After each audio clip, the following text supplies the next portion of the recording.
Have any of you ever wanted to buy something from TV to help your children learn to read or make them maybe a little bit smarter?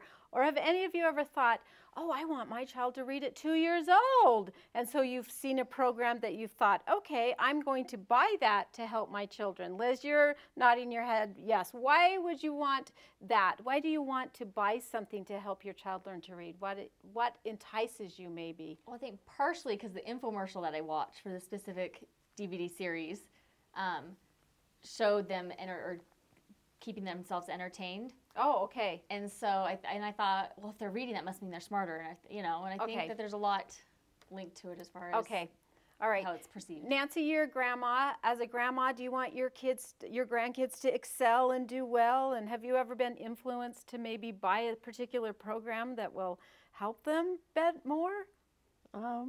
Not really. I don't watch infomercials. Okay, so you're good because I just read to them. You just read to them. Well, I have in this box, the answer to helping your children learn to read. Now, we're not talking about a 2-year-old reading. We're talking about a child, the things that you can do to help prepare them so when they go to school, they're going to be prepared to read. And most of these, not most of these, all of them are free. And in any, no matter what you buy, you're going to be investing not only some money, but the most important thing that we can invest for our children, no matter what it is time. Time is the most important thing that you can invest to help your child learn to read. Now, how many of you have heard that you need to read 20 minutes a day to your children? Okay. Erica, how old is your child right now? He's 5.5 months. Okay, and does he sit still for 20 minutes at a time? No. No, so that does not work.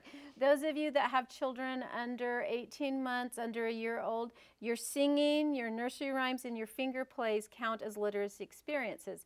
Now, once again, Erica, are you singing songs more than 20 minutes a day to your child? Probably not more than 20 minutes, but a lot of it. And so as you think of that, that is the very first thing that I have in my box is a little cassette tape that you need to use a lot of music and a lot of singing and nursery rhymes. Remember, we've talked about that when children hear language, that they'll be able to speak it and then say and then read.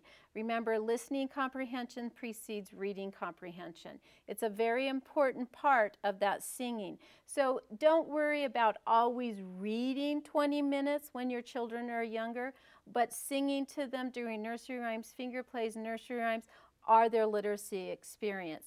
Now, as they get a little bit older, even not much older, is that you want to provide books for them. A lot of experts, one of my favorite authors' name is Jim Trelease, and he writes a series of books as the Read Out Loud Handbook. And he says that you should have books in every room of your house, and even for your babies. Now, those of you that have been around babies a lot, Nancy, if I handed this to an 8-month-old, what would they do with it? Chew on it. Chew on it, okay. And so we would encourage you to get some board books for babies, but have books in your home and have them all over and show a lot of different kinds of books that they can have. The next thing I have to represent is some chapsticks for lips. And this is just to remind you to talk and talk and talk and talk to your child. The more you talk to your child, the more words they learn, the more they interact. Talking is one of the most important things that you can do to help prepare your child to read. Isn't that interesting? Is just talking to them, singing to them, having books available. The last thing, which is a little bit something that you might not understand, so I hope that I can explain this, and we only have one male here, but we do know that research has shown over and over again when there's a strong male influence that reads to children, they want to read. Now, I've often wondered as I've read those studies myself, why? Why? Why if a woman reads, why does it not have as big as impact as when a male reads? I don't know why, I can't give you that answer, but every research shows that if a child sees their father read or another positive male influence in their lives, then they're going to be more likely to read. And so I'm really glad that you're here today with us, and I'm glad that you feel it's important, because it is important for a male to read. Those of you that have husbands, encourage your husbands to read. Does it always have to be a storybook? No, they can read the newspaper. They can read different things, or they can just even tell stories to them. Magazines. When they see, a child sees a father reading or a positive male influence, then they're more apt to read too. All of these, once again, are very, very simple. None of them really cost anything, but they do cost our time. And that is very valuable, that you need to take that time to read to your children. Today, as we go through this workshop, the name of this workshop is called Shared Reading. Shared Reading. Liz, what does sharing mean? Taking something and letting someone else use it either with you or or giving them the opportunity to. And that's what we're going to talk about, is what shared reading is.